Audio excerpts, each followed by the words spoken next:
Tonight, I'm going to talk about the 5 hindrances. The 5 hindrances are negative factors of meditation.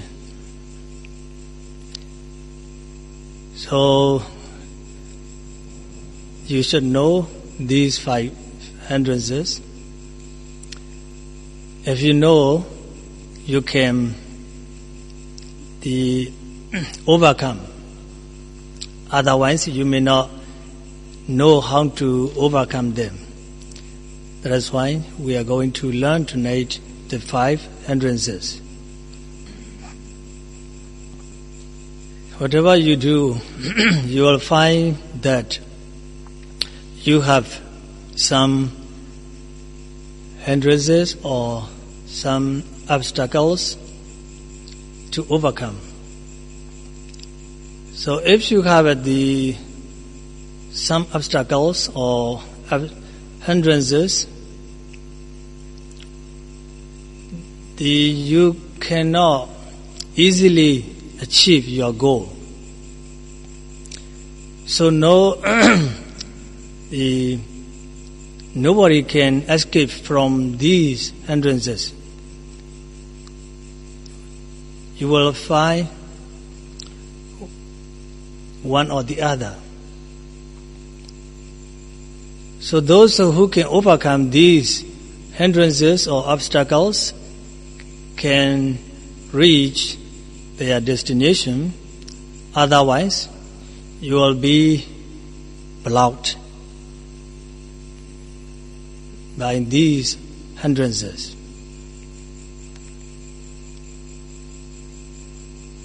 The first hindrance is sense desire.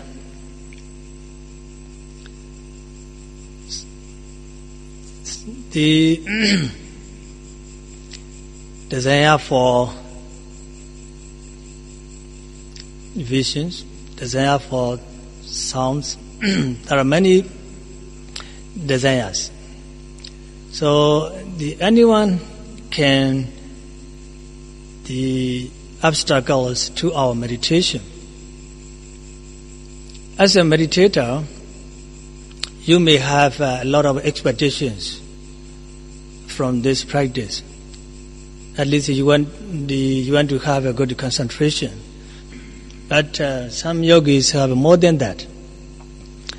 They have had some kind of strange experience or some kind of bright lights or floating the bodies, something like that. So before they practice meditation, they want to have this kind of experiences, strange experiences.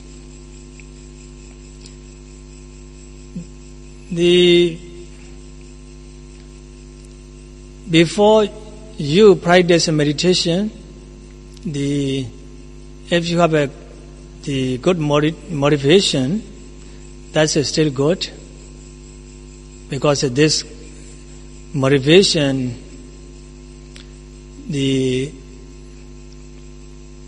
push you to practice meditation or to encourage you to practice meditation. But when you are really in the practice, or when you are really engaged your mind and into the meditation, if you have this kind of thought, then this kind of thought interferes with your meditation. So your mind may not be stable. Your mind may not stick to the object. So bouncing back and then go back to the thinking mind. Thinking means I want to get good experience right now, or I want to have some kind of strange experiences. So you keep thinking you kept thinking like this, then this thinking or this desire can interfere with your meditation. For example, if there is a water bowl, and this water bowl, this water, put some color powders. So the water maybe with colors. So if the water is with the color, and then you cannot see your picture in the water, because the water has so many colors.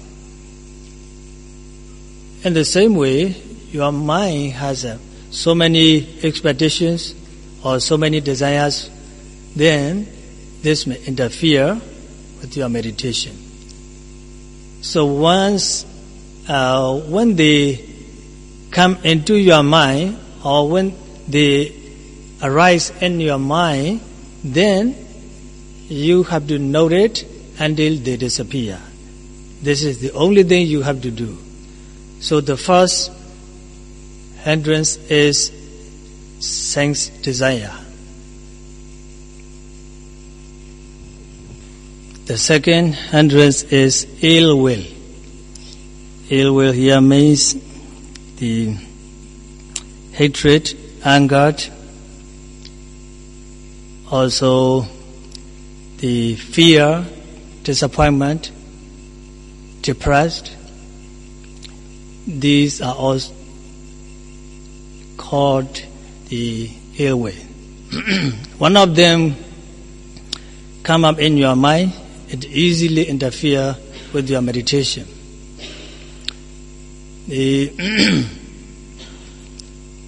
And it is said in the book that there are two kinds of angers.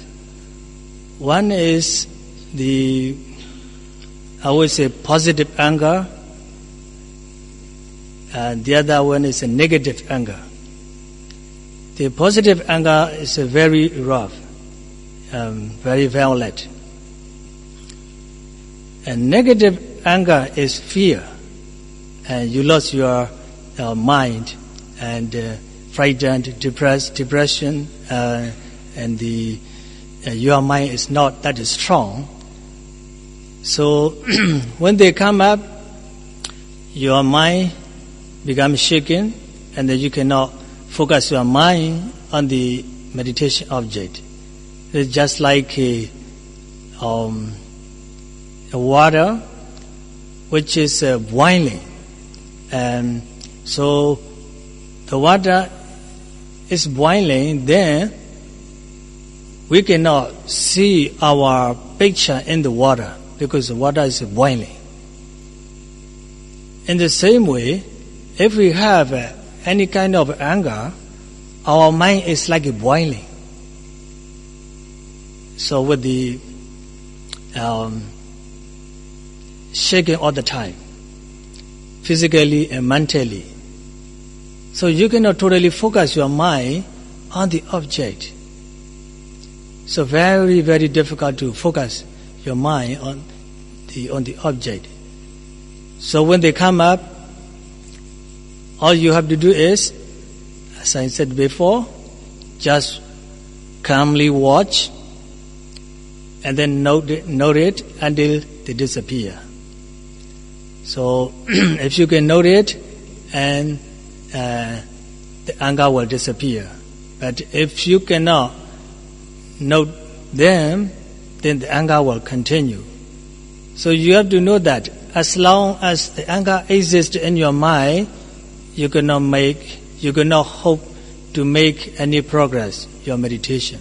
So you have to note them until they disappear.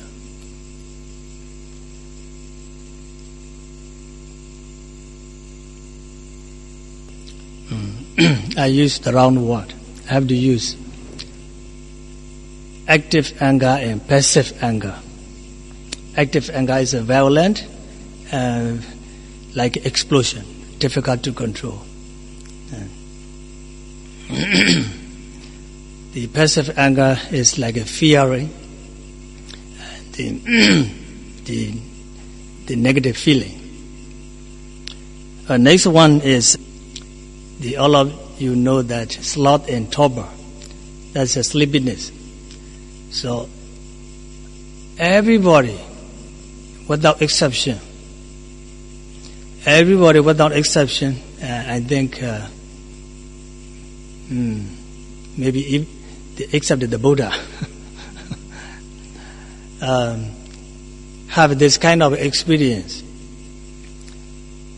So the sleepiness is one of the hindrances. It can interfere with our meditation. So it is said by Ven Sayadaw, the sleepiness is our old friend. So we never hate our old friend. We love our old friend. We have always connection with our old friends. So we cannot drive them out. We cannot divorce with our old friend. That is a sleepiness. So sleepiness is one of the hindrances.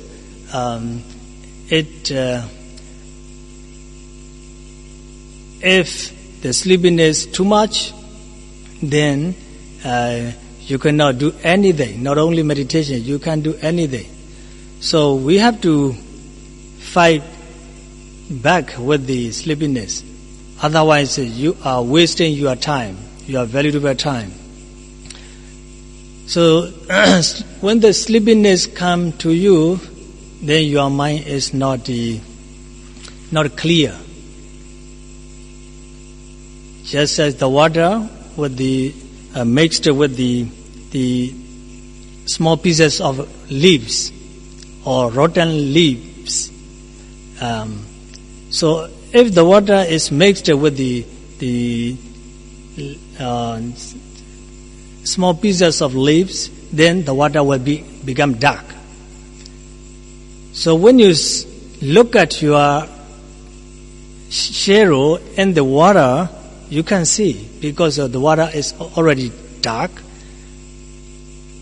In the same way, when you feel sleepy, your mind becomes dark. You can't see anything.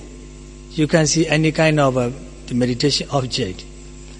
So when you feel sleepy, and first you have to know that this is sleepiness. If you can't, you can open your eyes and look at the window and see the light. Note and just be mindful of this watching.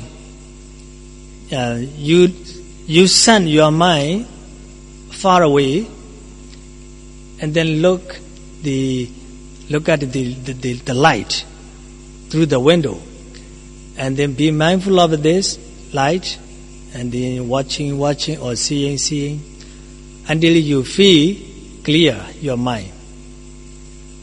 And then if your mind clear, then back to the rising and falling movement of your abdomen.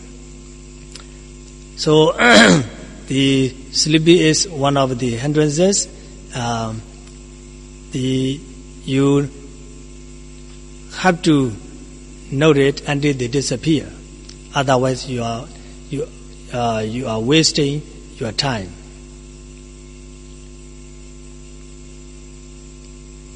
The next one, number 4, is the restlessness and remorse. This is one of the hindrances. If your mind becomes restless, and then you cannot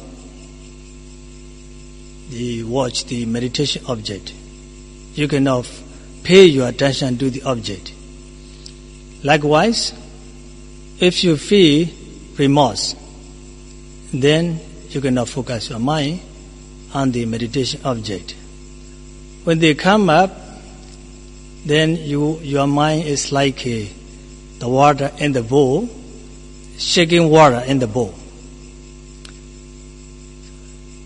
If the water in the bowl is shaking, then you cannot see your picture in the water, because the water is shaking. In the same way, your mind become restless for some reason, or if you feel remorse for some reason, then you cannot focus your mind on the meditation object. So your mind is blocked. You cannot make any progress. So when they come up, you just watch them and note them until they disappear.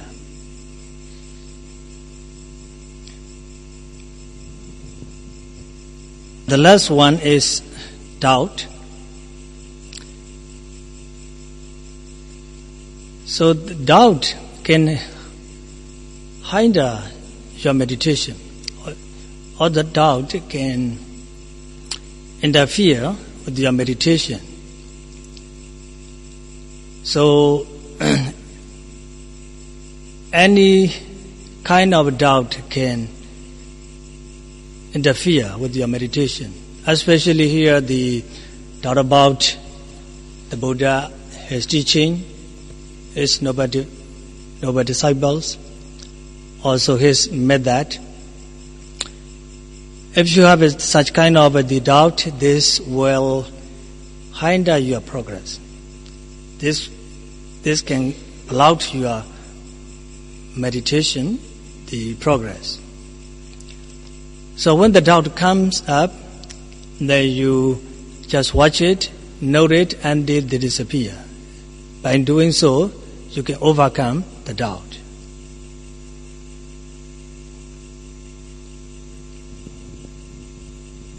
So,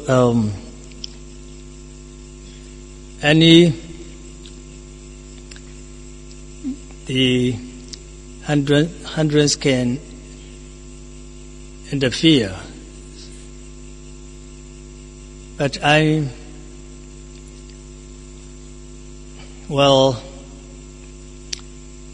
just the only one of the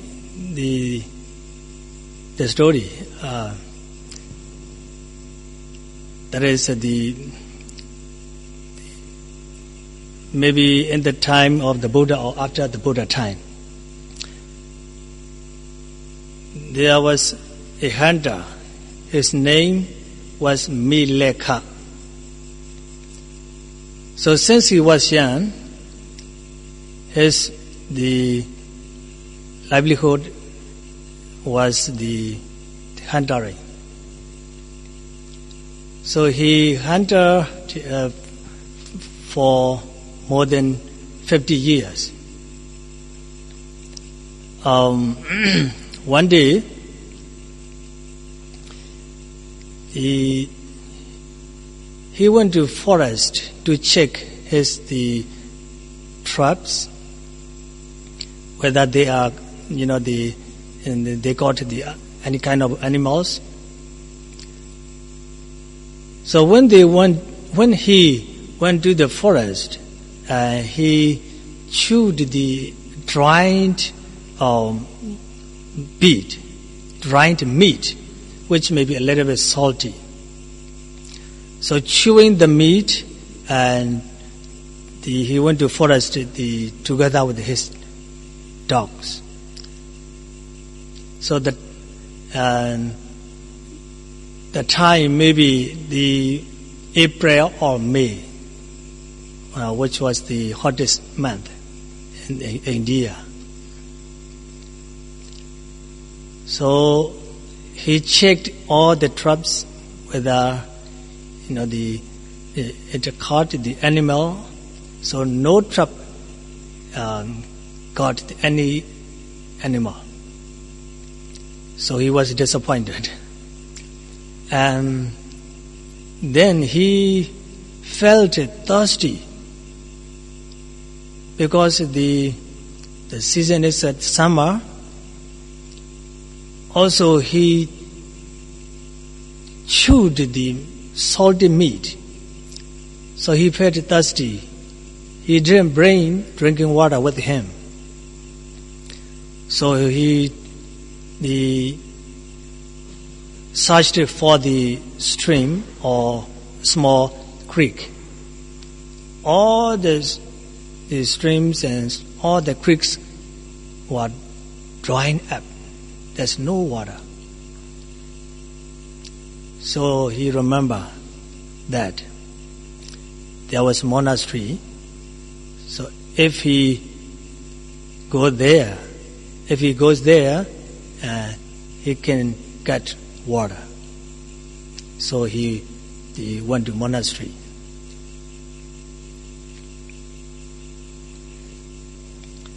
So the monastery is not big. This is a forest monastery. There lived an abbot, a monk, and a samanera. So when he entered the compound of the forest monastery, he saw a water pot at the foot of the staircase. So he rushed to go there, and as soon as he opened the drinking water pot, there was no water inside. But the water pot was wet. It seems to be full of water. But when he opened the cup, and there was no water inside. So he was so disappointed and angry, and he said, "The monks are so lazy that they don't feel even the drinking water." So he criticized the monk. So the abbot inside the monastery heard of the complaint. And he came down, and the abbot himself checked the water pot. He opened the cup. The water is full. The water is full. So the hunter saw full of water in the pot. He was shocked, and then feel afraid, and then he was at a loss. His eye became like a blank or in the dark. He felt so strange.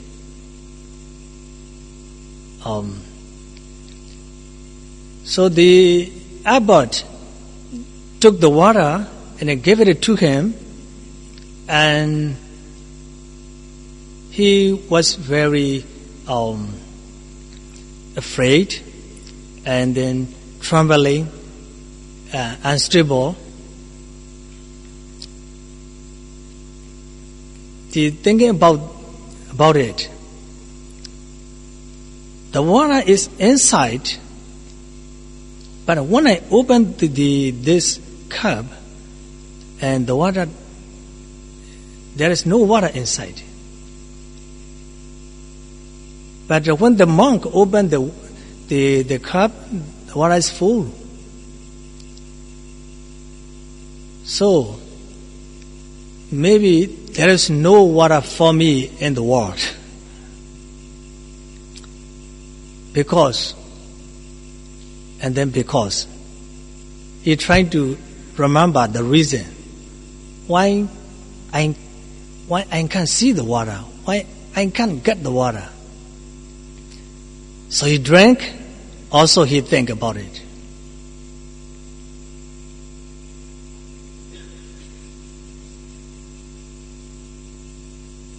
After he had drunk water, he knew that I have been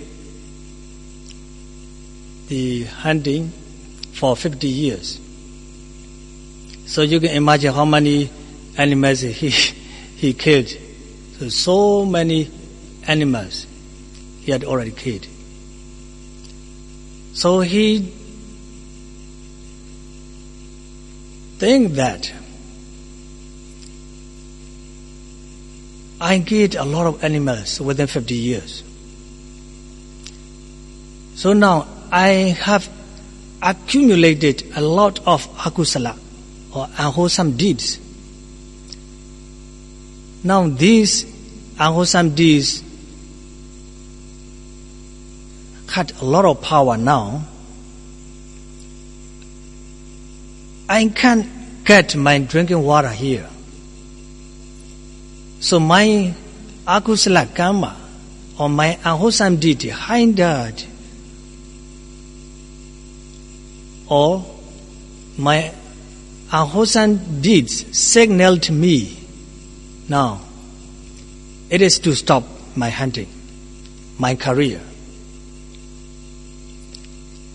So he was afraid, so he made the decision right here and will not go back home. So all the bows, arrows and ropes and everything he threw away. Also the hunting dogs, drag them out, go back home. And then kneel down in front of the abbot, in front of the Arahant. The abbot is Arahant. One day, I was so afraid. I don't want to go back home. If I go back home, I have to kill the animals again. So I want to become a monk, so please ordain me. So the abbot accepted him, and then the abbot ordained him. As he was after 60, he could not learn the scriptures, so he learned meditation instruction from the abbot. Bande, please teach me meditation instruction. As I am already old, I cannot learn the Buddhist scriptures. So the abbot gave meditation instruction. He practiced accordingly, seriously. So he tried to focus his mind on the meditation object, and then he had a lot of wandering mind. And one day he could not focus his mind on the meditation object. He was overwhelmed by the wandering mind. Next day, still had a lot of wandering mind. Maybe the next day, wandering mind still overwhelmed. So he was disappointed.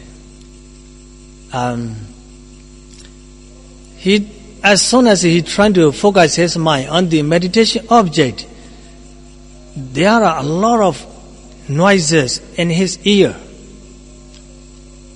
Also, he saw many mental pictures in his mind. So you can imagine what kind of picture he saw, what kind of noises he heard. He saw animals, the killing or running, to save themselves. So a lot of the dogs are barking and biting the animals. So he saw the animals with the bloodshed, So these mental pictures, these noises overwhelmed all the time. So he was afraid, and then he felt, in his chest, like something blocked in his chest. And after maybe a few days, he was disappointed, and then told the abbot, Bhante, I was not able to meditate. I had a lot of thinking mind. So let me disrobe and go back home. So he requested the abbot.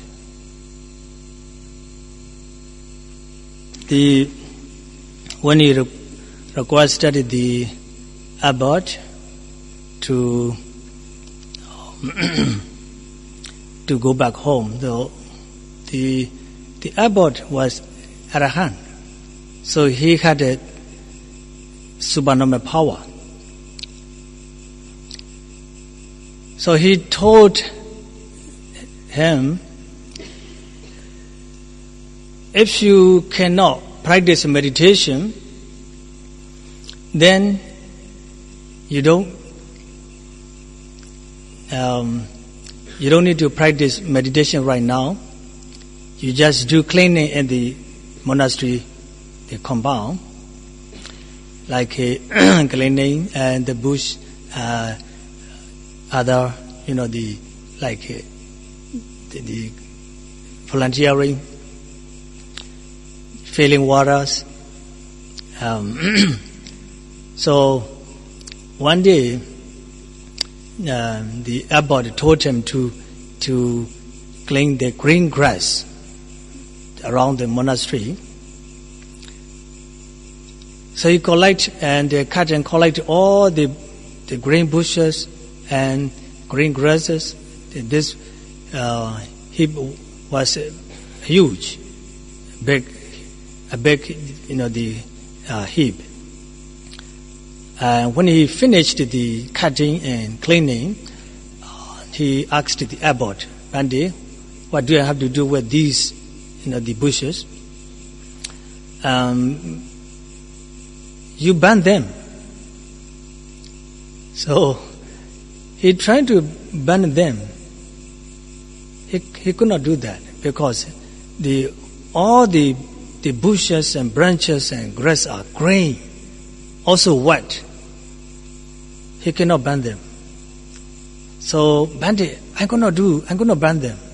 So try. And no. So okay, if you cannot burn them, then I will do. Just watch. The Arahant,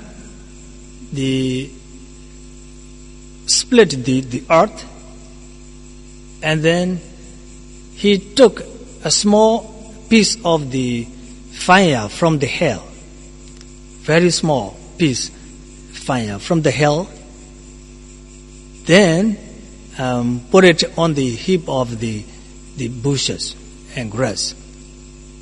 It burns immediately, and then only ashes remain. So the Arahant split the earth.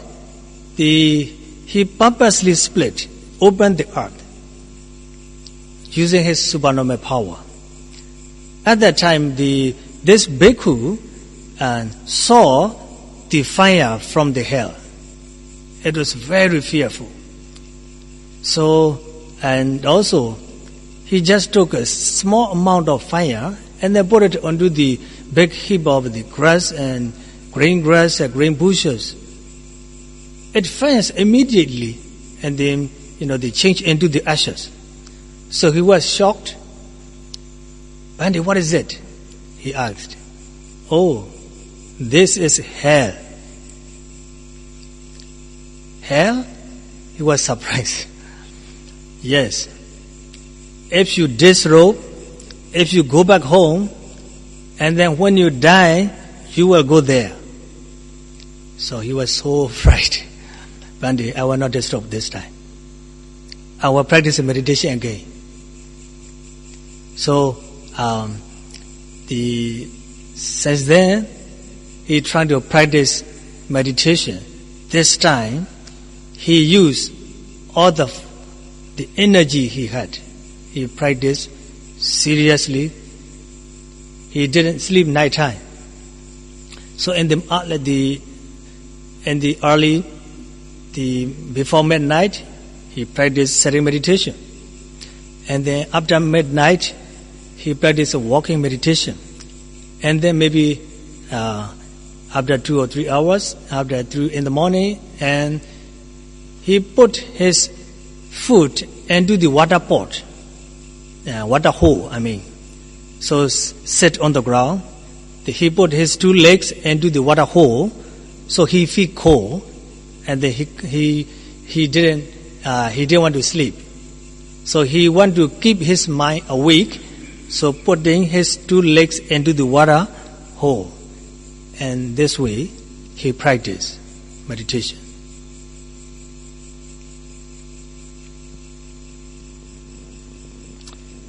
As he became old, he didn't have much time to practice meditation, so he practiced it intensively. One day, he still doing like a house chore, so cleaning and the fetching water, the drinking water. He went down into a little bit down, like maybe this area. The monastery is a little bit uphill, and then the well is maybe a little down. So he went down to fetch the drinking water. At that time, the Samanera was trying to memorize one verse. So as he was young, his voice is so sweet. So, Uttanavato Satimato Susti Kangmasa Nisama Karino Sanyadasa Dhammajivino Abamatasa Yaso Biwatati. This is a verse. Okay. So he heard this, the Samaneras, the reciting, trying to memorize this verse. And then at the same time, he checked himself that the meaning of the verse is a person who has the great effort, a person who has the great mindfulness, and his career is clear or free from the unwholesome deeds, and also a person who followed the Vinaya rules. Then this person can expect his progress. So he checked with these factors. Okay, now I made a lot of effort. I have this factor. Also, I practice meditation without neglecting any things. So I pay full attention to meditation. Also, my sila, before when I was used to Handa, I don't keep any kind of sila, but now I keep all the Vinaya sila. My sila is pure. And so, according to this verse, I can hope to reach my final destination. And then he focused himself again. He was trying to the water pot on his shoulder. So focus again, and then he lifted this pot onto the shoulder slowly, pushing up. So he pushed slowly, and then when the pot touched the shoulder, he may feel the cold feeling. So he noted everything. So when the pot put onto his shoulder, at that moment, he became anagami. So still, the focusing his meditation, and then he took his water pot to the monastery.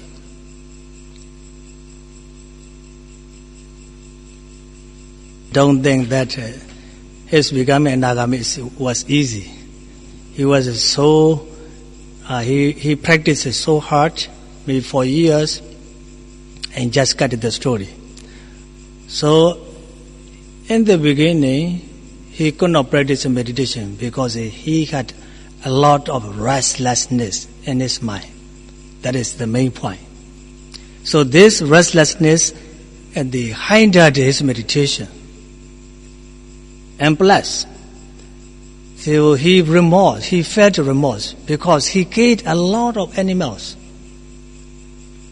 So when he saw the pot dry, and he knew that I have to pay back for what I did in the past.